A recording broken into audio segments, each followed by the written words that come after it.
আসসালামু আলাইকুম বন্ধুরা, আশা করছি অনেক ভালো আছেন। মুসলিমদের প্রথম কেবলা আল আকসার অধিবাসীরা আজকে সবচেয়ে বেশি বঞ্চিত। তারা তাদের বেঁচে থাকার অধিকারটুকুও পাচ্ছে না। মুসলিম ফিলিস্তিনবাসী কবে নাগাদ মুক্তি পাবে? তারা কি আদৌ এই নির্যাতন থেকে মুক্ত হবে, নাকি আরেকজন গাজী সালাউদ্দিন এসে পবিত্র ভূমি আল আকসাকে আবার বীরের বেশে জয় করবেন? এই পুরো ব্যাপারটা নিয়ে আলোচনা করব আজকের ভিডিওতে। তাহলে চলুন শুরু করা যাক মূল ভিডিও।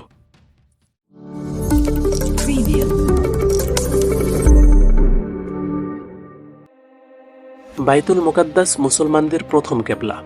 অসংখ্য নবী রাসূলের স্মৃতি বিজড়িত ঐতিহাসিক স্থান ও মর্যাদাপূর্ণ ইবাদতের জায়গা এই বাইতুল মুকাদ্দাস। রাসূলুল্লাহ সাল্লাল্লাহু আলাইহি ওয়াসাল্লাম ঐতিহাসিক মেরাজের রাতে মসজিদুল হারাম তথা কাবা শরীফ থেকে মসজিদুল আকসা তথা বাইতুল মুকাদ্দাসেই প্রথম সফর করেন।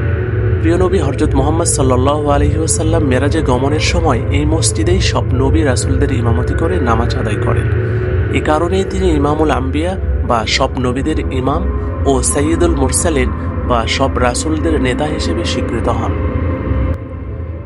এই মসজিদে আকসা বহুকাল ধরে ইসলামের প্রাণকেন্দ্র ও ইসলামী সংস্কৃতির চরণভূমি ছিল।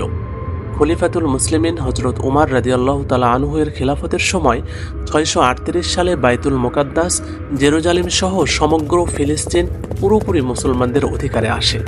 কালের পরিক্রমায় 1099 সালের 7ই জুন খ্রিস্টান ক্রুসেডাররা বাইতুল মুকাদ্দাস অবরোধ করেন। 15 জুলাই 1099 সালের খ্রিস্টান ক্রুসেডাররা নামধারী মুসলিম শাসকদের সহায়তায় সমগ্র সিরিয়া, ফিলিস্তিন ও জেরুজালেম দখল করে। 15 জুলাই 1099 সালে খ্রিস্টানরা বাইতুল মুকাদ্দাসে প্রবেশ করেন। মসজিদে ব্যাপক পরিবর্তন করে একে গির্জায় পরিণত করেন। ক্রুসেডাররা মসজিদে প্রবেশ করে সেখানে ব্যাপক ধ্বংসযজ্ঞ চালায়। সেদিন মুসলমানদের রক্তে প্লাবিত হয়েছিল পবিত্র আল কুদসের ভিতর ও বাহিরে। এভাবেই জেরুজালেমের 462 বছরের মুসলিম শাসনের পতন ঘটে। এভাবে অব্যাহত থাকে জেরুজালেম, ফিলিস্তিন ও মসজিদে আকসার দখল। ফিলিস্তিনের মুসলিমরা একজন নেতার অপেক্ষায় দিন অতিবাহিত করেছিল, যে নেতার নেতৃত্বে মুসলিমরা তাদের হারানো গৌরব ফিরে পাবে। গোলামের জিনজির ও নির্যাতন থেকে মুক্তি পাবে মুসলিম মানবতা।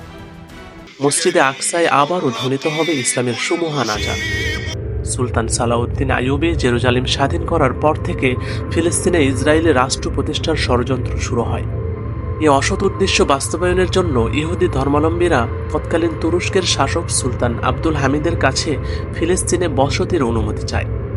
দূরদর্শী সুলতান তাদের এই দূরভিসন্ধিমূলক প্রস্তাবে রাজি হননি। অবশেষে 1917 সালে ইংরেজরা ফিলিস্তিনে অনুপ্রবেশ করে এবং 1920 সালে তারা সেখানে পূর্ণ কর্তৃত্ব প্রতিষ্ঠা করে। অল্প সময়ের মধ্যে ইহুদিরা ফিলিস্তিনে স্থায়ীভাবে বসতি স্থাপন করে।